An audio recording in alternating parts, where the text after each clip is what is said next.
My name is Harper Lane, and for years, my parents laughed in my face every time I talked about running an online business. They called it a Wi-Fi game, a temporary hobby before you grow up for real. Meanwhile, my younger sister, the so-called golden daughter, was showered with praise, framed diplomas, and a lavish graduation party. Me? I was handed an event staff t-shirt and told to direct cars in the parking lot. But everything changed when that so-called Wi-Fi game turned into a $5 million business, and the people who once mocked me had to learn the art of silence. This story isn't just about success. It's about reclaiming your worth, about realizing that you no longer need validation from those who once dismissed you. What about you? Have you ever been judged just because you didn't follow the right path? Let me know where you're watching this story from. One thing I've learned from my family is this: they'll support you as long as your success looks exactly like what they picture in their textbooks. I grew up in a 2-story colonial home on the west side of Austin, where my father, Dr.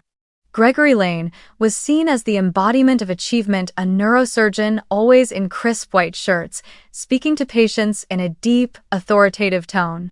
My mother, Margaret Lane, a literature professor at the University of Texas, believed that every proper life path must go through a lecture hall, then a framed honors degree, and finally a glowing office downtown.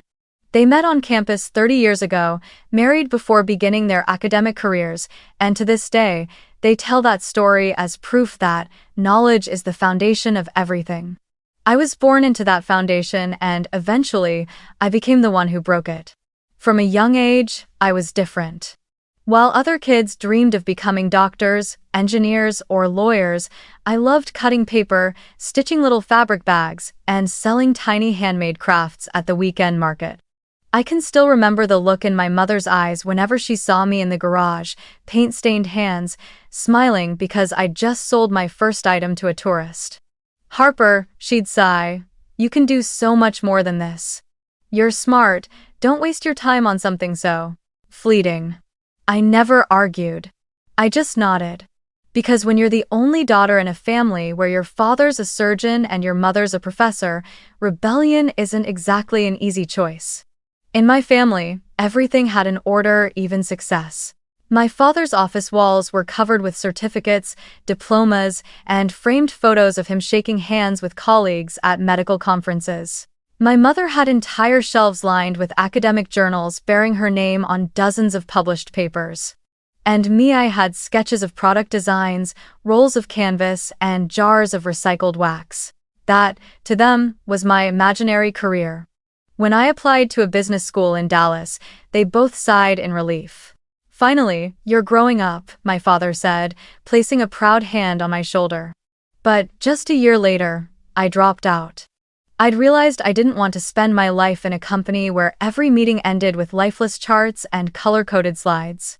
I wanted to make something small, maybe, but something that carried a soul. I started in the tiny garage behind our house, the one where my father used to park his sports car and my mother stored boxes of old books and forgotten decor. One summer morning, I swept away the dust, rearranged a table, added a few wooden shelves, and turned it into the first workshop for EcoNest. The air smelled of beeswax, raw fabric, and acrylic paint, a scent far richer than any expensive perfume.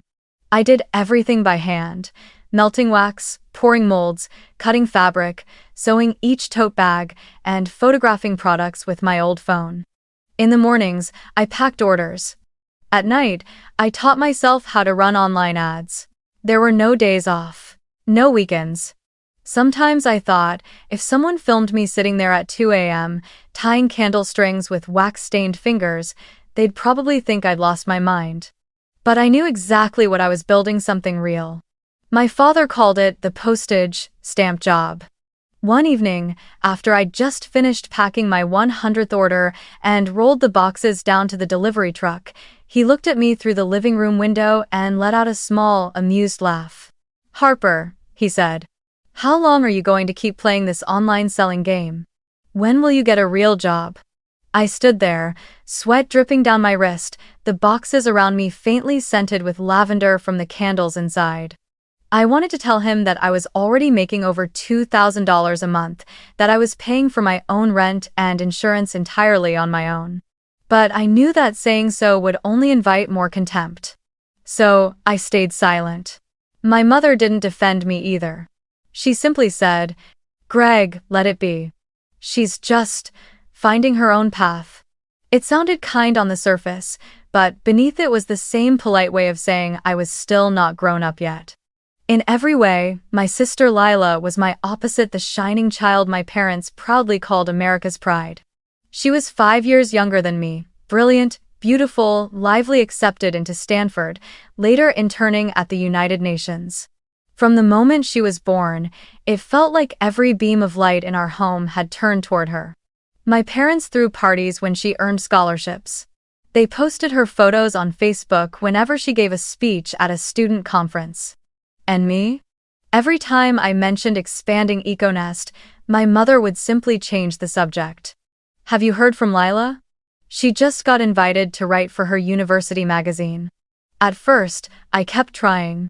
I thought if I worked hard enough, if I stayed patient, one day they'd be proud of me too. But eventually, I realized they didn't want to understand me, they just wanted me to resemble them. Dinner at our house always felt like a press conference about Lila. Every time I came home, I felt like an uninvited guest at someone else's celebration.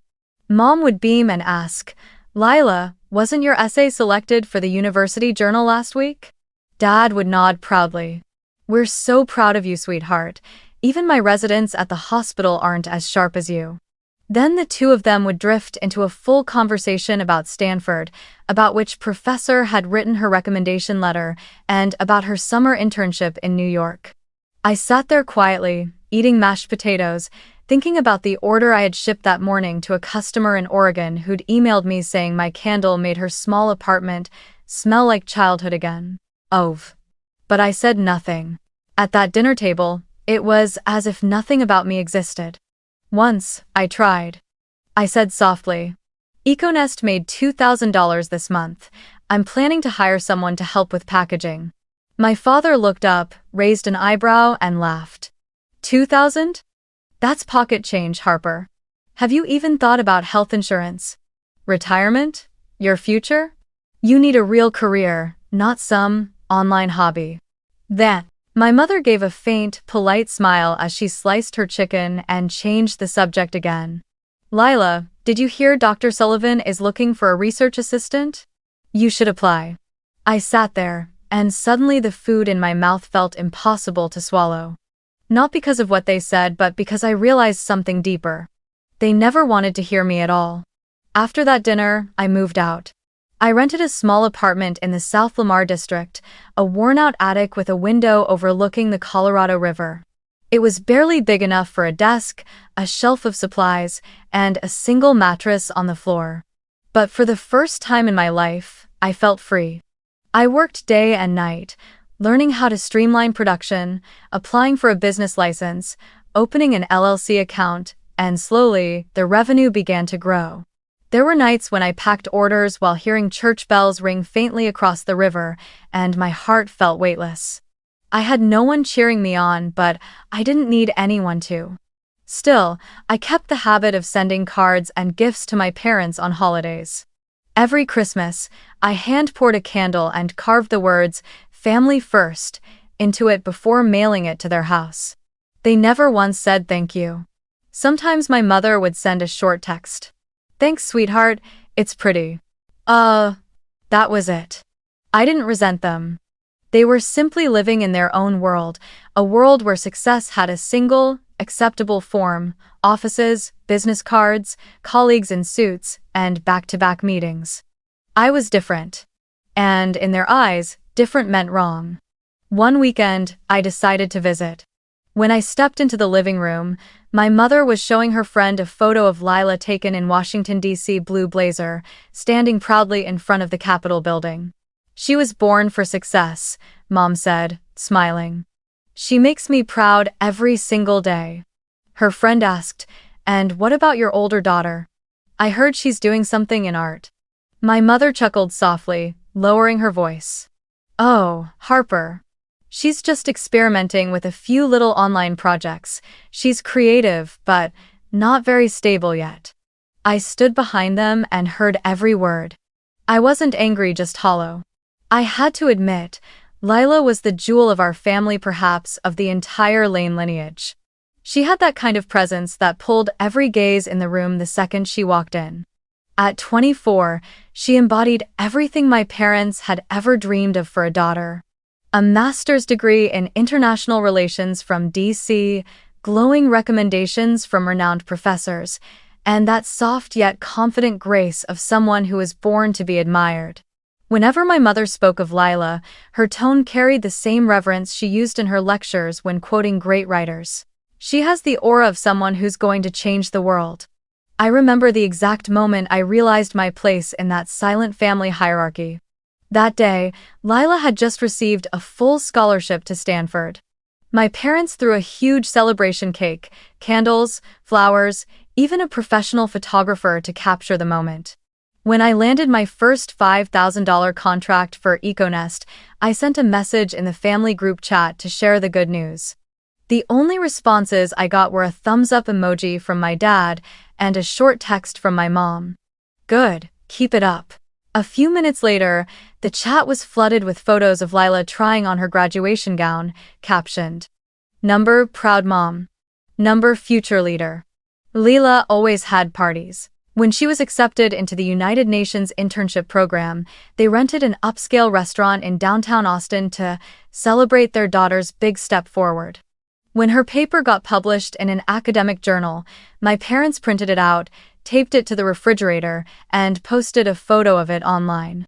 "One more day, one more reason to be proud," the caption read, surrounded by dozens of congratulatory comments from friends, colleagues, and relatives. And me? I never had a party. No cake, no banner, no hashtag, except maybe a few thank you emails from strangers who bought my candles. In our extended family group chat, nearly 20 members, the cover photo had always been Lila standing on stage at the International Student Conference, speaking confidently into a microphone. Whenever someone sent a congratulatory message, my mom would react with a big red heart. One time, my aunt jokingly shared a photo of me at a local market standing behind my EcoNest booth, wearing an apron, smiling beside rows of candles. Someone edited the image and added the caption, "Our hardworking Etsy girl," followed by a laughing emoji. No one objected. No one deleted it. My father even commented, "At least she's keeping the entrepreneurial spirit alive." They laughed. I laughed too. But inside, it felt cold, like I'd just been cast as the comic relief in my own family's story. I told myself I wasn't jealous. At least, I wanted to believe that. Lila had never been cruel to me, not directly. She just never saw me. Whenever we met, she'd give me a polite hug and say in that gentle yet distant tone, "Still doing those crafts, huh? That's cute. But you know, people outsource everything to factories in Mexico now. Maybe you should think bigger." I just smiled. Some battles aren't won with words, they're won with proof. So I stayed silent and let my results speak for me. 3 years after I left home, EcoNest had grown beyond anything I had ever dared to imagine. I had a team of 8 employees, an online store pulling in 6-figure revenue, and a contract under negotiation with a major supermarket chain in California. Still, I didn't brag. I believed real success didn't need noise. But somehow, my silence only convinced them I had nothing worth saying. Meanwhile, Lila returned from DC with her master's degree, and my family began preparing what they called the event of the century. The invitation arrived in a thick, gold-embossed envelope, so elegant it almost made me laugh. At the top, in perfect serif font, were the words, "Formal attire only. No +1. Just one line. Cold, precise. No guests, no partners, no family attachments. Only me to show up and witness." When I read that, I actually chuckled.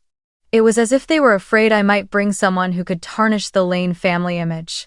I set the invitation down on my desk and looked around my apartment, the place I had built from scratch, every inch paid for by my own hands, my own work. For a moment, I thought about throwing the envelope straight into the trash. But then I remembered what Tessa, my best friend, once told me, the one who had seen me through every bruise my family had left. When I told her about the invitation, she shrugged and said, "Sometimes silence is exactly what they want from you. If you don't go, they'll call it jealousy. But if you do go, they'll have to see you. In person. Not as the story they've rewritten about you at their dinner table." Her words stayed with me the entire night. By morning, I'd made up my mind. I would go. Not to prove anything, but to stop running from the ghost of who they thought I was. I chose a simple slate blue dress, elegant, understated, perfectly fitted. I didn't want to stand out, I just wanted to arrive. Not as the daughter who was still finding her path.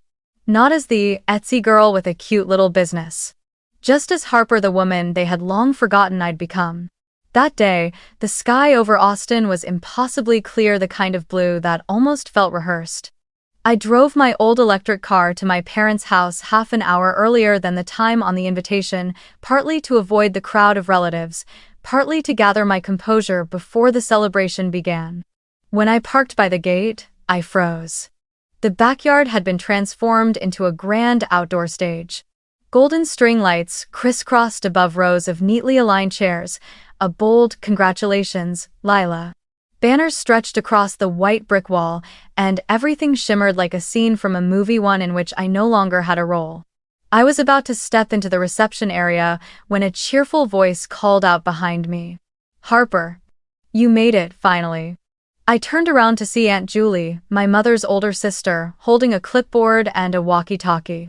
She wore a crisp white blouse and khaki pants, looking every bit like an event coordinator. Beaming, she hurried toward me and suddenly pressed a plastic name badge into my hands. Bold letters glared back at me. "Event Logistics, Staff." I blinked. "Aunt Julie. What is this?" She patted my shoulder affectionately.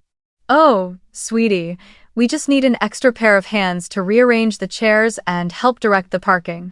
You've got all that online business experience, right? I bet you're great at organizing. Go on, put it on."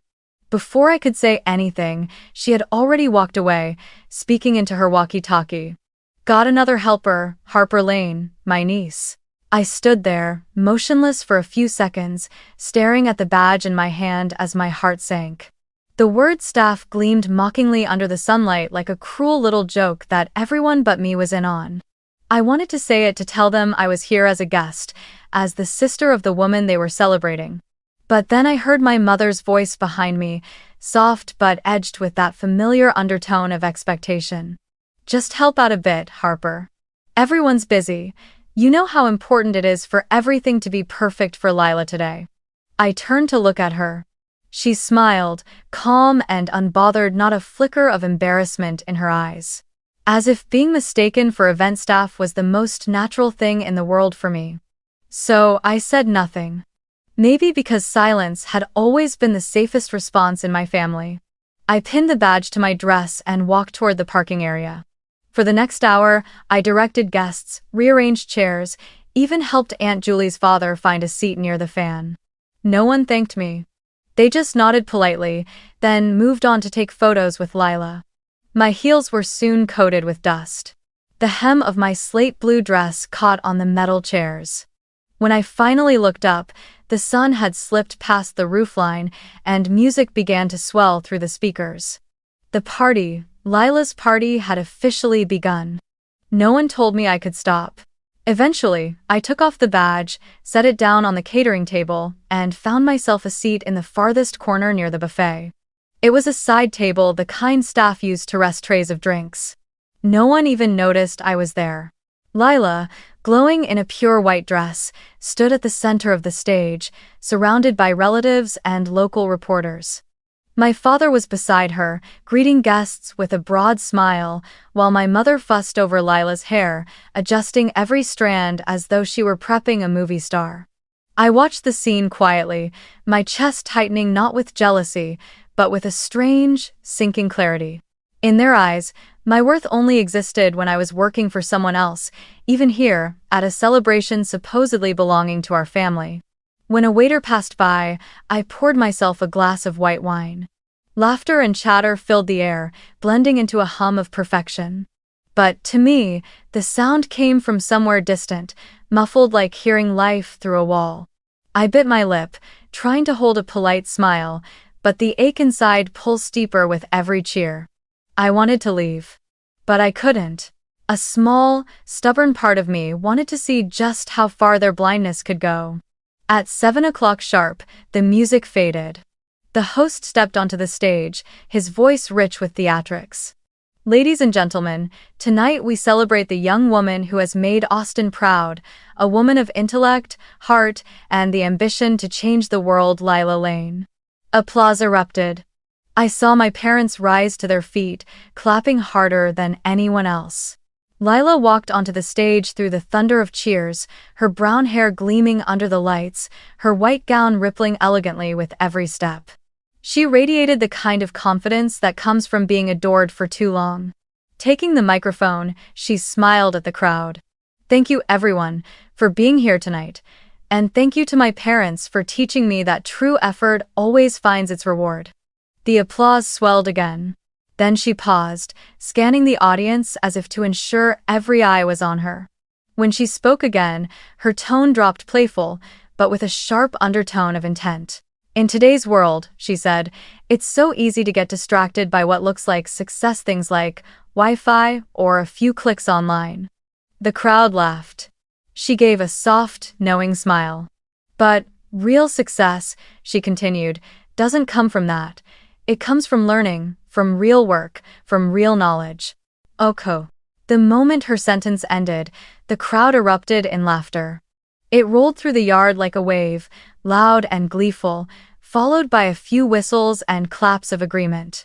The air around me seemed to thicken, as though all those soft golden lights had suddenly turned into harsh white beams aimed directly at my face. Everyone's eyes were fixed on the stage, yet somehow, the live stream camera swung toward my corner. And there I was, projected onto the small LED screen beside the stage, sitting alone in the shadows, holding a half-finished glass of wine. My eyes met my mother's across the yard. She saw me, I knew she did. But instead of reacting, she just gave a small shrug, light and effortless, as if to say, don't make a scene. A tiny gesture, but it hit like a cold slap. I wasn't angry because I'd been humiliated. I was angry because, to them, humiliation had become normal. The laughter continued, echoing under the string lights. A relative at the table next to mine leaned toward his friend and said, just loud enough for me to hear, she's right though, these days, everyone thinks selling stuff online counts as a job. The other nodded, snickering. I set my glass down carefully, forcing my hands to stay still. For a moment, I wondered what I was even doing there. I had once believed that if I just worked hard enough, if my results were real enough, they'd eventually see me. But, in that instant, I understood that day would never come. Lila kept speaking about her passion to contribute to the global community, about the responsibility of the younger generation, and her gratitude for her family's unwavering support.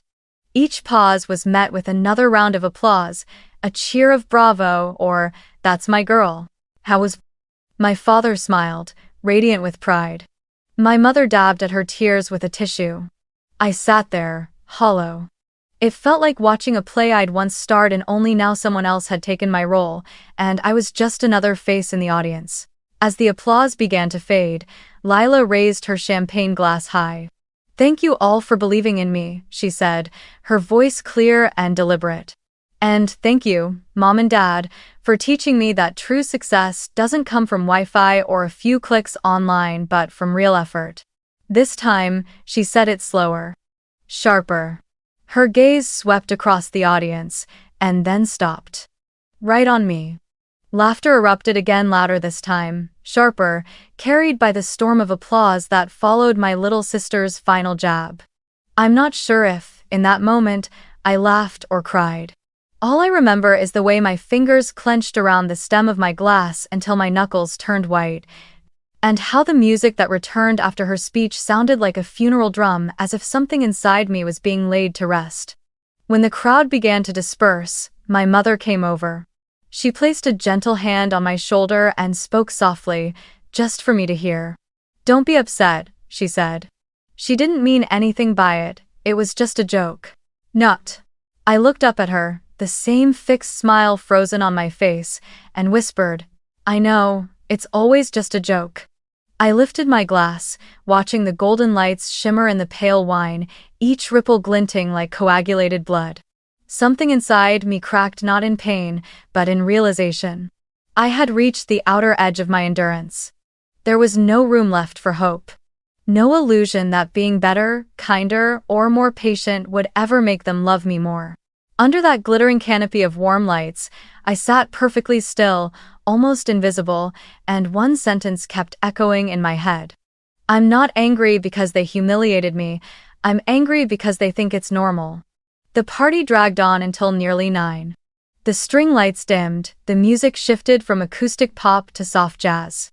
Guests drifted away from the stage toward the bar and the photo booth, while Lila still stood glowing like a movie star at her premiere. People lined up to shake her hand, to praise her, to ask about her next step. I remained at the last table, my wine now flat and warm, the candle flickering weakly in the night breeze. No one came near me. No one noticed I was still there. I was about to leave. I thought maybe I should just slip out quietly, the way I always did, let them keep their perfect little story about the daughter still finding her path. But then I saw Lila's radiant smile flash under the camera lights, my parents clapping proudly beside her, the crowd surrounding them in admiration, and something stirred inside me. It was strange. Warm and cold all at once. And, most of all, final. Enough. I stood up. No one noticed. I walked slowly between the rows of chairs, the scent of champagne mixing with lilies and damp grass after the rain, thickening the air around me. A few guests turned their heads as I passed, probably assuming I was part of the cleanup crew. I gave them a small smile and kept walking until I stopped in front of Lila. "Lila," I said calmly. "Congratulations. It must be wonderful to have a family that believes in you, that always supports you." The chatter around us faded, one voice after another going quiet until the whole yard felt suspended in stillness. Lila hesitated. Her smile stayed, but her eyes flickered. "Thank you," she said, her tone unsure now. I nodded lightly. My voice was soft, almost gentle. "And as for me, the one who was told she was still finding her path, I just wanted to say, yesterday, Econest signed a $5 million distribution deal with Target." I paused, the weight of my words landing like a whisper. "Thank you for teaching me patience." The air froze. The music cut off, though no one had touched the speakers. Somewhere behind me, a glass slipped from someone's hand and shattered. I heard a few sharp intakes of breath. A guest glanced uncertainly at my father, who stood motionless, mouth slightly open, unable to form a sound. My mother, the woman who always knew how to smile her way through any social situation, was pale, gripping her clutch so tightly her knuckles turned white. I raised my glass and tapped it lightly against the air. "Cheers, Lila. Cheers to the whole family. And cheers to everything truly wonderful that you deserve." Then I turned and walked away. I didn't need a mic drop. I didn't need a dramatic exit line. The silence that followed, absolute, stunned, reverent, was the most beautiful sound I'd ever heard. I stepped off the lawn, my heels sinking slightly into the damp ground. Behind me, there was no music anymore, no laughter, only scattered whispers carried by the wind. What did she just say? $5 million? What's Econest? I didn't turn around. I'd heard enough to know the story would spread faster than any of their carefully curated posts ever could. When I reached the gravel path, the backyard lights reflected off my car, parked where it had been since the afternoon. I caught a faint glimpse of myself in the window, blurred by the glare, half shadow, half light. Part of me still couldn't believe I had actually done it, that, after years of quiet endurance, I had finally said something that flipped the entire narrative in a matter of seconds. Not for revenge. For release. I drove slowly. In the rearview mirror, the house still blazed with light, but it looked different now, tired, hollow, almost lost. The Austin night stretched ahead of me, calm and clear, so still I could hear the rhythm of my own heartbeat. I turned on the radio. An old Fleetwood Mac song filled the car. I smiled not bitterly, just softly, the kind of smile that comes when the weight finally lifts. Later that night, as soon as I got home, my phone began to light up nonstop. The first message was from my mother. "You embarrassed this family. You ruined Lila's day." "No." "Did you get home safe?" "No." "Are you okay?" Just another command, cold, clipped, predictable. Then came one from Aunt Julie. "You should apologize. Everyone knows Lila was just joking. You went too far." I read every message and replied to none. Some conversations aren't conversations at all, they're verdicts, already decided before you even open your mouth. So I turned the phone off, placed it face down on the table, and let silence do what it does best. Heal, by emptying everything out. I fell asleep dreamlessly. The next morning, sunlight spilled through the window, and I opened my laptop to check orders only to freeze. My inbox was overflowing. Over 40 new emails overnight, mostly from local news outlets and startup blogs. EcoNest, local brand lands, multi-million-dollar deal with Target. Founder humiliated at graduation party turns tables in viral moment. Someone at the party had recorded me just that 7-second clip where I said, "EcoNest just signed a $5 million contract with Target." They'd posted it on TikTok. By morning, it had exploded. The comments flooded in. "Queen energy. Bet the family that laughed at her is hiding under a table right now. This isn't revenge, this is karma finally arriving on time." I didn't know whether to laugh or to sigh. Everything happened so fast. By noon the next day, my phone wouldn't stop ringing. Reporters, investors, partners, old acquaintances. A business magazine editor from Dallas asked for an exclusive interview. A week later, Target officially sent the contract and invited me to their Minneapolis headquarters to sign it in person. That day, I wore my old beige blazer, the same one my mother once mocked as cheap, like something a grocery store clerk would wear. And under the gleaming logo of one of America's largest retail corporations, I signed my name. As I was leaving the conference room, the Target representative shook my hand. "Harper," he said, "we're genuinely impressed. You built everything from scratch, no investors, no startup capital, just belief and smart strategy." I smiled. "Thank you. I guess sometimes, being underestimated can be a competitive advantage." He laughed. "I'll remember that."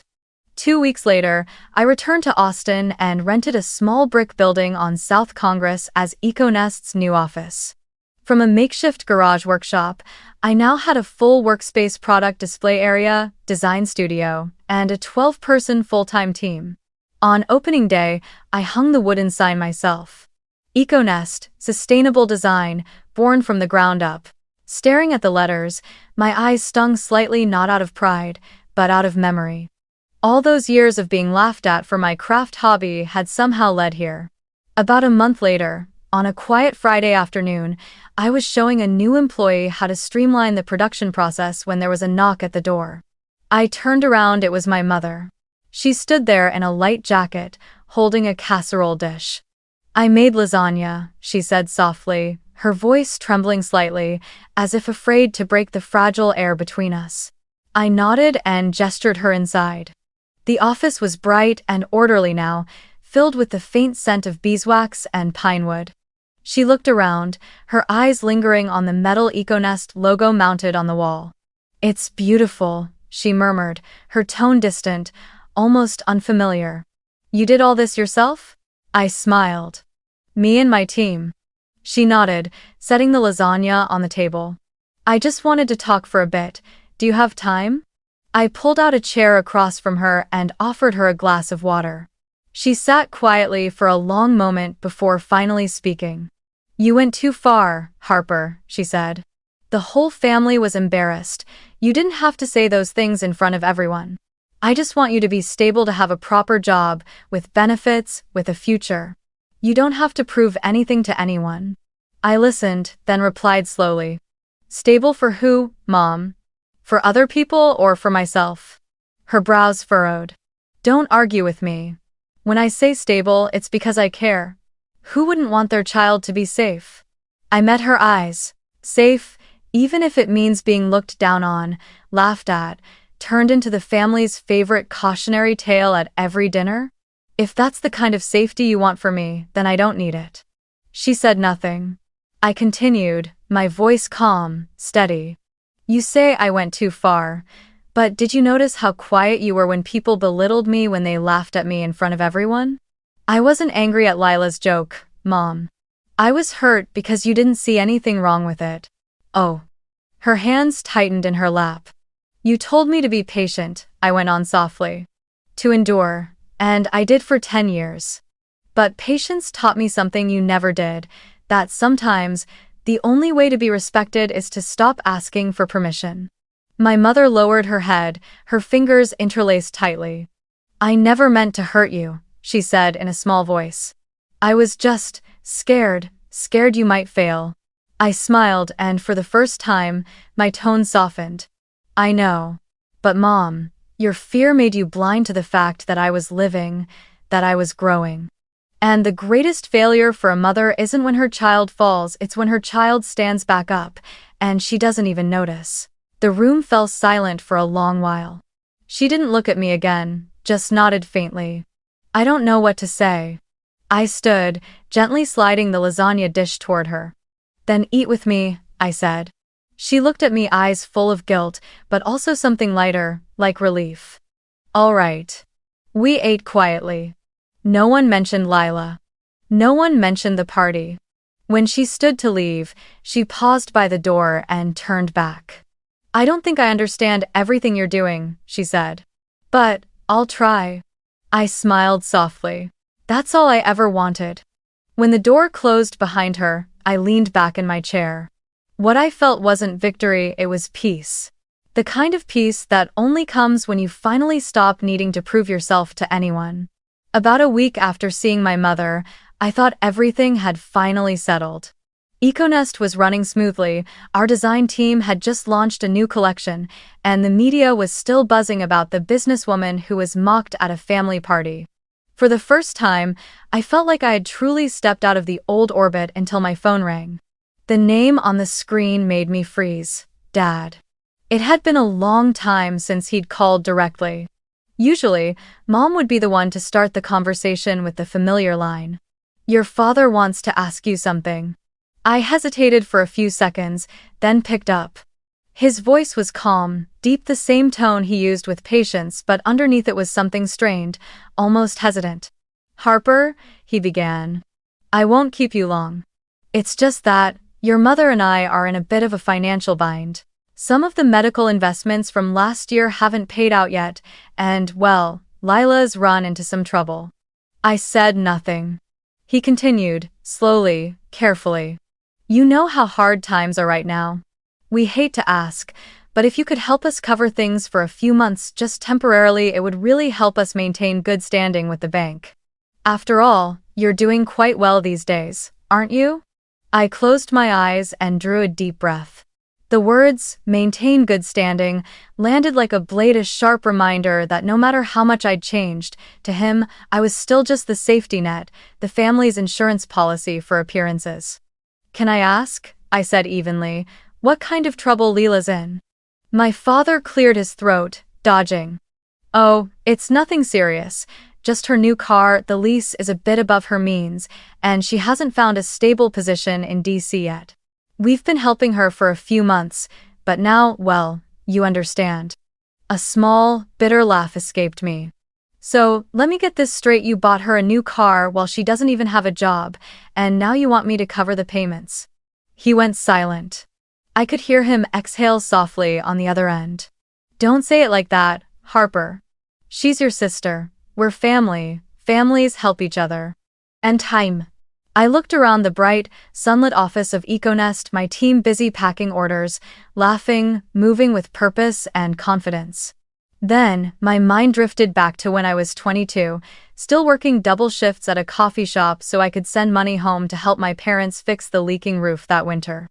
I thought about all those years I paid my own rent, my own insurance, while they sent expensive gifts to Lila every holiday. Back then, I believed it was my duty and act of filial love. Now, all I felt was exhaustion. "Dad," I said quietly but firmly. "I'll send you something, then we can talk." I hung up, opened my laptop. On the screen was a file I'd created long ago, family contributions, .xlsx. Not out of resentment, but as a record, a quiet reminder of everything I'd done for them, hoping that someday they might notice. I scrolled to the bottom. 7 years of small, scattered entries. Hospital fees for Grandpa, birthday gifts for Lila, car repairs, plane tickets for Mom's trip to California. Even the forgotten ones, the $400 for Dad's lost phone, the $900 I wired when Lila missed a tuition payment. Total, $61,400. I stared at the number for a long while. Not with anger, but with a strange calm. Because the truth was there, in plain sight. And there was no room left for the illusion that I'd never helped. "Oh." I attached the file to a new email and typed, slowly and deliberately. Subject: about today's call.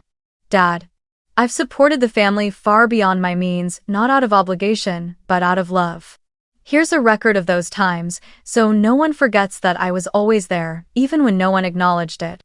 I'm not bringing this up to collect anything. I just think it's time we all see things clearly. From now on, I'm stopping. I'm not angry. I just believe it's time I teach you and Lila a lesson this family has never learned: boundaries. I love you both. But I won't keep carrying the weight of choices that aren't mine. Harper. I hit send. The softing that followed was quiet, final, like the sound of a door closing for good. Right after that, I opened my banking app and locked every shared account I'd once created for emergencies. O'Grain. I canceled the recurring transfers that had quietly paid their house bills for years. For the first time in a long time, I cut the invisible cord that had tied me to guilt. That evening, I didn't wait for a response. I brewed myself a cup of peppermint tea and sat by the window, watching the city lights stretch across the skyline. Austin's summer night was calm, the only sound was the chorus of crickets rising from the courtyard below. My heartbeat slowed, steady and grounded, as if my body had finally put down a weight it had carried for years. Near midnight, my phone buzzed. A short message from my father. Got it. That was all. No thank you. No anger. No justification. I stared at those 2 words for a while, then deleted them. The next morning, I walked into the office. My team rushed over, faces lit up. Online orders had tripled overnight, and Target had just launched its promotional campaign for EcoNest. On the TV in the lounge, the company's logo appeared with the tagline, "Designed by women, built with heart." I smiled.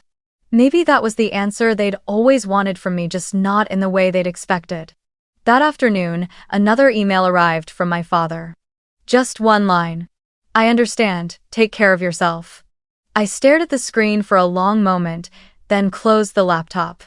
No tears. No anger. Just peace, the kind of peace I once thought was impossible in this relationship. That night, I pinned a small piece of paper to the wooden board in my office. On it, I wrote, "Boundaries aren't walls, they're doors. They only open when respect walks through." As the desk lamp reflected off those words, I knew. I had finally taught them, not through speeches, but through the way I lived. 2 weeks passed after that last message from my father, and I truly believed the story had ended. Life had settled into rhythm again. Every morning I'd stop by the office, sip my usual cappuccino, check sales reports, and brainstorm upcoming campaigns with the creative team. EcoNest was thriving more than ever. But deep down, I knew something still lingered, a silence between me and Lila. I wasn't angry anymore, and I didn't hate her. It was just as if we now lived on opposite sides of a river, unable to speak the same language. That Wednesday afternoon, as a light drizzle swept over the streets of Austin, my phone lit up. A message from Lila, just one line. "Harper, I'm sorry. Can we meet?" I stared at the screen for a long time, torn. My rational side told me to ignore it, but the human part, the softer part, couldn't. I didn't hate her, I just didn't believe she understood what she'd done. But then, somewhere inside, a quiet voice whispered, "If she's trying to make it right, at least give her the chance." I typed back. Oak, Elm Cafe, South Congress. 4 p.m. When I arrived, the cafe was a small, quiet place tucked between two boutique stores, its warm yellow light spilling through the fogged glass. Rain was falling steadily, turning the street outside into a mirror of shifting reflections. I chose a table by the window, ordered a latte, and tried to keep my mind still. At 4:10, the door opened. Lila walked in. For a moment, I almost didn't recognize her. Gone was the polished, confident woman from that night on stage. Standing before me now was someone with dark circles under her eyes, hair unbrushed and damp, her raincoat soaked through. "Harper." Her voice trembled. I simply nodded, motioning for her to sit. The server brought her a cappuccino, but she didn't touch it. She just stared at me for a long moment before the first tear slipped down her cheek. "I'm sorry," she said, voice breaking. I don't even know where to start. I messed up so badly." I stayed silent, letting her speak.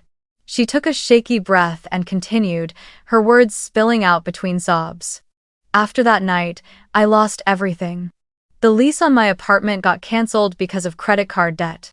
The job in Washington fell through, and my student loan payments are due. I've been applying everywhere, but everyone wants experience, and I have none. I thought having a degree would make me strong, but all it's done is make me feel hollow. I was jealous of you, so jealous that I couldn't stand the idea that the sister everyone looked down on actually made something real." Outside, the rain grew heavier, tapping against the windowpane in rhythm with her uneven breathing. I stayed still, hands folded together, saying nothing. A part of me wanted to whisper, "You had it coming." But a larger part, the one that remembered what it felt like to be dismissed, misunderstood, and crushed under the weight of someone else's expectations, only felt a quiet ache. "You know what the worst part is?" she said, voice hoarse. "Mom still tells me, don't let Harper think you need her." She looked down, tears sliding down her chin. I finally realized something sometimes, the pride they plant in us is what makes us weakest. I looked at her, really looked. And in her eyes, there was no trace of the confident girl who once stood on that stage basking in applause. There was only fatigue, the kind that comes when you've run out of versions of yourself to pretend to be. "You don't have to say anything else," I said quietly. "I understand." Lila shook her head. "No, there's something I need to do." She reached into her bag, pulled out her phone, and opened the camera app. I blinked, startled. "What are you doing?" She pressed her lips together. "I don't want this apology to stay between us. I humiliated you publicly. I need to apologize publicly." Before I could stop her, she hit record and turned the camera toward herself. Her voice trembled at first, but every word came out clear, deliberate. "Last week, I did something terrible. I humiliated the one person I should have been learning from, my sister. I used to believe that degrees and titles made me better than others. But sitting here today, I realize real success comes from courage and perseverance, not status. If anyone's watching this, please don't ever judge someone for the path they choose. My sister Harper built jobs for hundreds of people and created something that makes thousands of customers' lives better. And I, the one who laughed at her, only want to say one thing now. I'm sorry." She paused, took a long breath, then lifted her gaze straight into the camera, into me. "Thank you," she said softly, "for never turning silence into hate." Then she pressed stop, set the phone down, and looked at me through watery eyes. "I'm going to post it," she said. "Not to get my reputation back, but to remind myself never to forget today."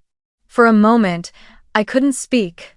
I didn't feel triumphant, just moved, deeply and quietly. I reached across the table and took her hand. "It's all right, Lila," I said.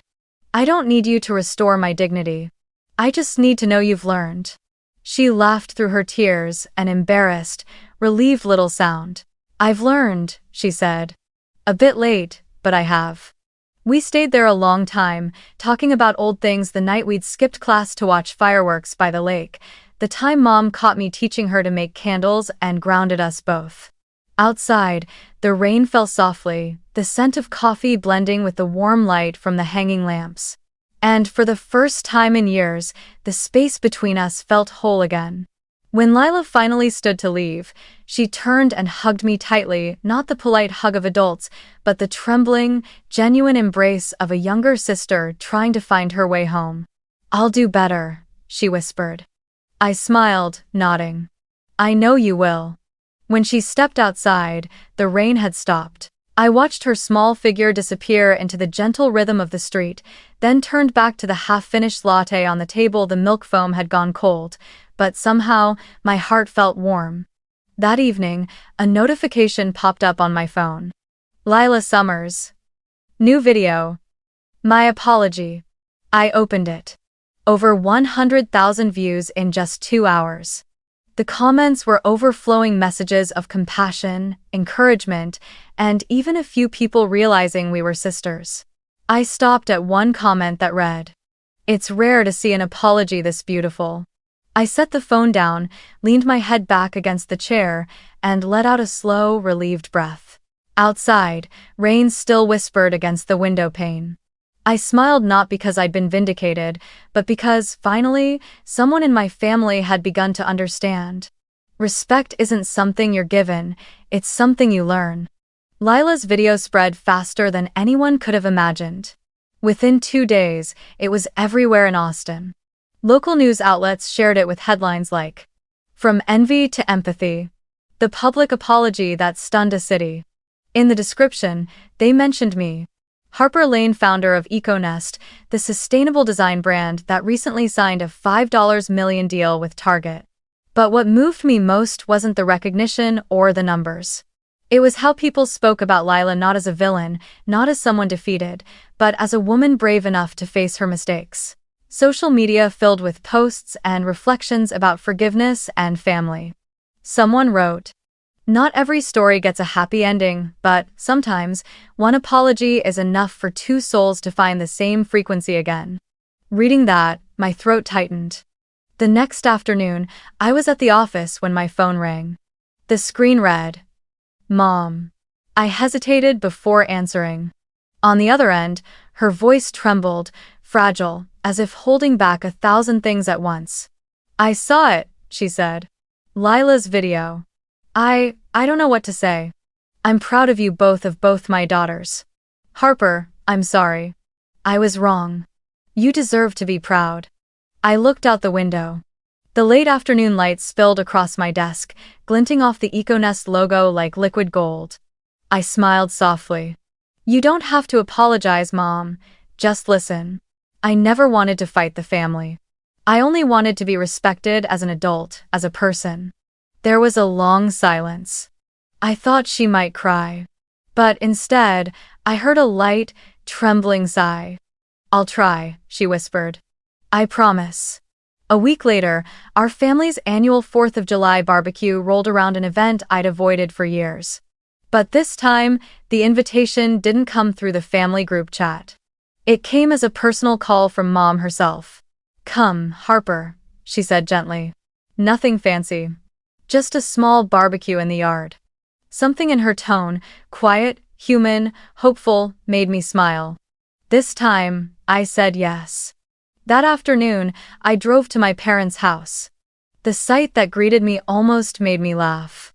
There were no banners, no backdrops, no microphones, just a few wooden tables under a string of soft lights draped across the trees, and the comforting smell of grilled meat drifting through the air.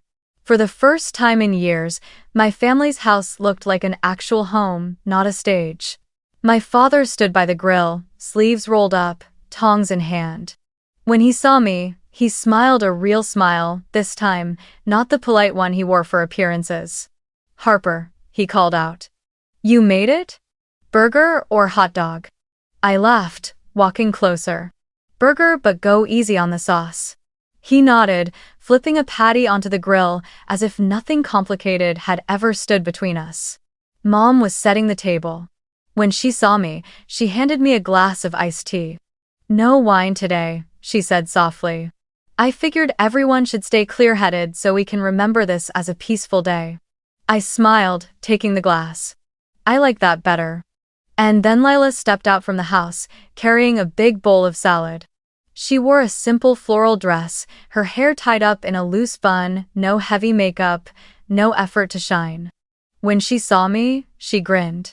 "Sit next to me, okay?" she said, pulling out the chair beside her. I nodded and took the seat. The atmosphere felt different, lighter, quieter. No one bragged about degrees or careers. The conversation flowed easily. Food, weather, weekend plans. A few relatives I hadn't seen in years asked about my life, not with sarcasm, but with genuine curiosity. "So, Harper," Uncle Carl said kindly, "what are you up to these days?" Before I could answer, Lila jumped in, her voice bright and proud. "She runs a $5 million company, Uncle Carl, and she's still the most humble person at this table." For a second, the table went silent. Then everyone burst out laughing, not the sharp, mocking laughter of years past, but the warm kind, the kind that fills a space instead of cutting through it. It felt like an invisible knot somewhere between us had finally been undone. Dad lifted his glass of tea. "Well, 5 million, huh? Maybe I should apply for a job at your company." Everyone laughed again, louder this time. I looked around at my father, my mother, my sister, and for the first time, I didn't feel like an outsider looking in.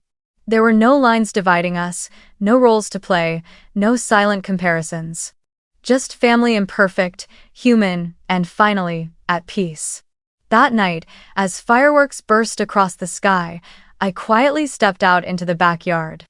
The lake reflected streaks of color, crimson, gold, violet, and the faint scent of smoke lingered in the cool summer air. Lila walked up beside me, holding a light jacket. "It's getting chilly," she said softly. I slipped it over my shoulders and smiled at her. "Thanks. Tonight's been really nice." "Yeah," she murmured, eyes drifting toward the glowing sky. "I think we spent too many years fighting over who was loved more." I didn't reply. She was right. But maybe it was those lost years that made this quiet evening mean so much. A moment later, Mom came out, her arm looped through Dad's. They stood together, looking up at the fireworks. For the first time, I saw them truly at peace, no posturing, no comparisons, no performance.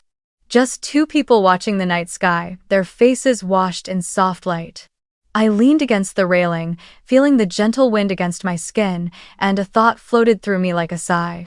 I don't need them to understand. I just need them to stop laughing. And it's true. Sometimes, what you need to forgive the past isn't an apology or acknowledgement. It's silence. Silence long enough for your heart to finally grow calm. When the last firework faded, Lila tilted her head toward me and whispered, "Hey, do you think I could work at Econest someday?"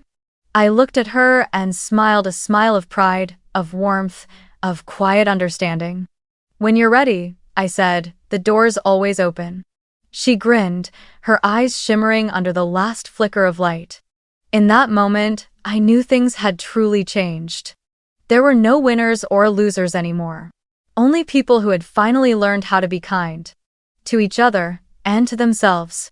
If you've ever been made to doubt your worth by your own family, remember this. That pain isn't the end, it's the beginning. Because sometimes, the deepest wounds are where the first light enters, showing you the strength that's always been inside you. You don't need anyone's acceptance to be worthy. And you don't need to prove yourself to anyone but you. Take that pain, use it as fuel. Turn your silence into a voice, and all those years of being underestimated into the power to stand tall. With grace and with freedom. Thank you for staying with me until the end of this story. If you, too, had to grow up learning to love yourself in a family that didn't know how. Leave a heart below. So, I know you're out there, healing in your own way.